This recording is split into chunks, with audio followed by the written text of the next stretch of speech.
The GameSir G7 HE is a premium wide controller for Xbox that has similar features to an Elite controller but costs roughly half as much. With programmable back buttons, micro-switch front-facing buttons, a near-zero lag wide connection, and the ability to fine-tune just about everything, this is definitely skewed towards the hardcore crowd. It's an interesting solution for sure, and for those looking to maximize their performance, I think it makes a compelling argument to opt for this over an official wireless pad. I'm not convinced everyone else will appreciate what it does, so let me explain.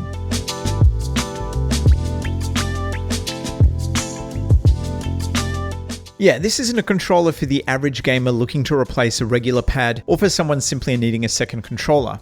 There's no reason why you couldn't use it for either of those reasons, but that would kind of be like using a sports car to deliver Uber Eats. The G7 HE is a semi-pro controller with a semi-pro price tag, costing $49 US or $100 Australian. Yeah, I'm not sure what's going on with the conversion rate. It doesn't do everything an Xbox Elite controller does, and that's why it's $100 and not $250. I'm talking Australian prices here. The main difference between this and many other pro controllers, and why I've labelled it as semi-pro, is that it's wired. This might seem like a big detractor, but it does give it a distinct advantage: lag, or in this case, the lack thereof. Whether it's Bluetooth or some version of 2.4G, lag is unavoidable with wireless controllers, and if you play games where every millisecond counts, such as competitive games, less lag will give you an advantage. By default, the G7 HE has a 250Hz polling rate, which is about 4 milliseconds of lag. This is half the lag you get with a standard wireless controller, which clocks in at about 8 milliseconds. But we're going to come back to this because shit's going to get cray-cray, I promise. The G7 HE comes with a 3 meter long detachable USB-C to USB-A cable. This thing looks like it was designed to withstand a war zone, although I had to push it in quite hard into the USB socket on the controller. The front-facing buttons are clicky micro switches, while the triggers are Hall effect. The thumbsticks are Hall effect too, so this should provide years of drift-free action. You get a regular rumble in the grips, and you get rumble in the triggers too, which Xbox calls impulse triggers on the Elite controller.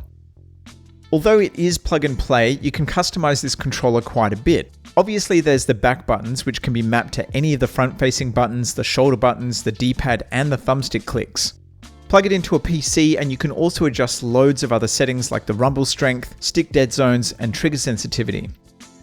Compatibility-wise, the G7 HE works with Xbox One, Xbox Series, PC, and the Steam Deck. Being plug and play makes it nice and quick to get set up. Simply plug it in and off you go. Finally, and this isn't a feature, more of a perk, you get a month free of Game Pass Ultimate. The shape is very similar to an official wireless pad. Actually, it's almost identical. The button layout is more or less the same, and the weight, minus the cable, is 230 grams, which is 60 grams lighter.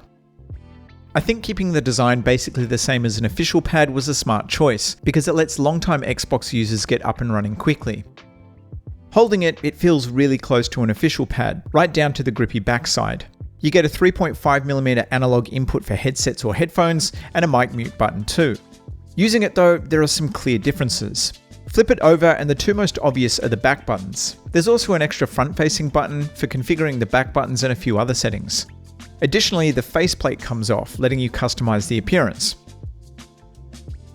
The back buttons sit flush with the casing, which doesn't make them hard to use, but I do find accidental presses are more common than with paddles. This very much depends on what I'm playing though. For single-player action games they work well, but something about how aggressively I must hold the pad when playing fighting games makes them more of a hindrance than a help. I don't mind them for shooters, although it depends on how you have them set up. In Call of Duty, I use them for quick access to kill streaks and for sprinting, which works great because accidental inputs for these commands don't matter nearly as much as they do for actions like knifing or swapping weapons. So for example, they work really well for Black Ops 6 with all the omnidirectional movement. Being able to map run to a button makes it so much easier for your fingers to multitask without taking your thumb off the stick. Clearly your mileage will vary, although you will find that these buttons are more useful in some games than they are in others.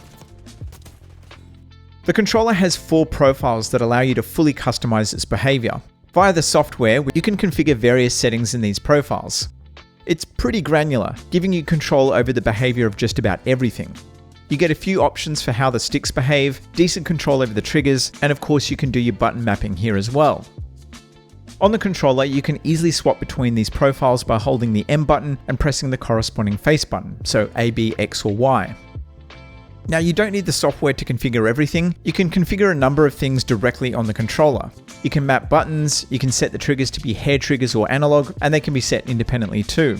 Configuring settings and switching profiles on the controller is fast and easy, and the G7 HE saves you configurations, so you don't need to reconfigure stuff every time you use it. So earlier I mentioned that the polling rate is half of what a regular wireless controller gives you, which is decent. But what if I told you that you can get near zero lag? Okay, so you're probably thinking, dude, it's wide, it's already zero lag. Well, normally I'd agree with you, but the Xbox actually limits the polling rate of all controllers to 250 Hz through something called dynamic latency input. Using the GameSir software though, you can overclock it and give it a 1000 Hz polling rate, which is under a millisecond of latency. The downside is that some features may stop working when you do this. Some people have complained that overclocking introduces stick drift. The software warns you that it is an experimental feature and that the headset port won't work, so you may lose some other features too.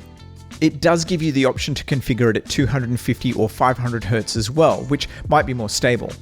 If less lag is important and you're happy to compromise on features, you might want to play around with the different polling settings. Okay, so I need to drop a disclaimer here, and that's that I couldn't initially get it to poll at 1000 Hz. The best I could get was 500. After a bit of tinkering, I did finally get it to work and read at 1000 through the testing tool I use though. If you're having problems, I've dropped some links below that might be useful, so definitely check them out. But yeah, just to reiterate, this is an experimental feature and results may vary. Finally, the D-pad. This is much more conventional than an official pad's design.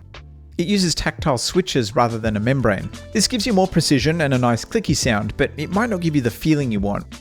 It's quite stiff and taxing on the thumbs, and in my experience, it's not fantastic for long sessions where you're using it as a primary input for directional controls. It works fine, it's just not the most ergonomic design.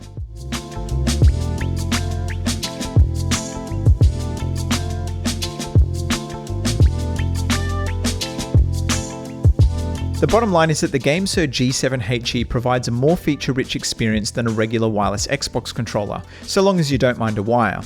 I'm guessing that'll be a deal breaker for some, but the near zero latency connection and plethora of customization options provides a level of flexibility and a competitive advantage that you don't get with a regular pad. The back buttons are kind of basic and you only get 2 of them. The D-pad isn't anything special either, so you're not getting the full pro experience here, and I think that's the key takeaway. If you're looking to purchase a fully featured Pro controller with all the bells and whistles, this is likely to disappoint. The G7 HE is best suited for those looking to maximize their performance or for those simply wanting to dip their toes into the Pro controller space. The build quality is high, the performance is solid, and configuring it is straightforward. The design is almost indistinguishable from an OEM pad too, which should reduce the learning curve. This makes it the perfect gateway drug for first-time Pro controller users, and at roughly half the cost of an Elite controller, it's a great alternative.